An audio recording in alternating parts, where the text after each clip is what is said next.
Is this you, laying there in bed and having your brain want to replay the low light reel of the day, where you can't stop re-rehearsing what happened? If it was something of shame, something of disgrace, something of failure or embarrassment or condemnation, reproach, is this you?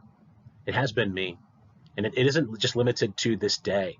Sometimes I will be locked in the low light reel from decades ago, and I feel bound and shackled to shame, to embarrassment, and there's no way out for me.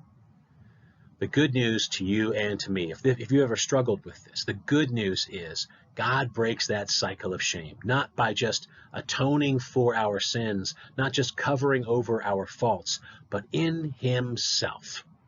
In relationship to himself, there is no more shame. To be accepted by him means the death of shame for you and for me.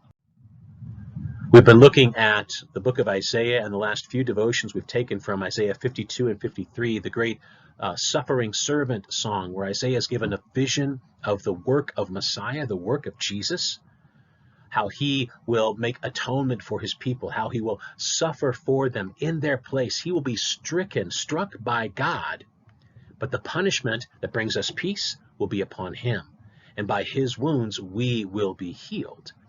So we see that this is a beautiful testimony that we will be restored to God. But what will happen to my shame? What will happen to my guilt? It will be utterly cut off from you in the eyes of God. How will I escape it? How will I get out of this feeling of reproach, the distancing rejection and condemnation of reproach and disgrace? How will I shut down the voice in my head? By doing better? No. By who my God is and my relationship to him now. Let's read this from Isaiah 54, verses 4 and 5. Fear not, for you will not be ashamed. Be not confounded, for you will not be disgraced. For you will forget the shame of your youth, and the reproach of your widowhood you will remember no more. A widow in Isaiah's day and age was someone who was alone, isolated, vulnerable, helpless. That was to be courting, in a sense, disgrace the whole time, and abandonment and isolation. But how will my disgrace and my ashamedness come to an end? For your Maker is your husband. The Lord of hosts is his name, and the Holy One of Israel is your Redeemer. The God of the whole earth he is called. You see that? Your Maker, the Lord of hosts, the Holy One of Israel, the God of the whole earth. It is not just the magnificence of his rescue in Jesus that ends our shame. It is who he is and who he is in relationship to me. Husband, Redeemer, the God of the whole earth, who is committed to me.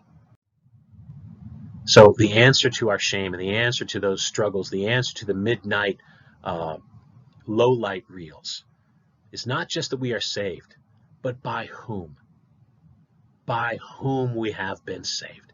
When shame and unworthiness come crowding in, we need to remember and rehearse the magnificence of the one who calls us his beloved.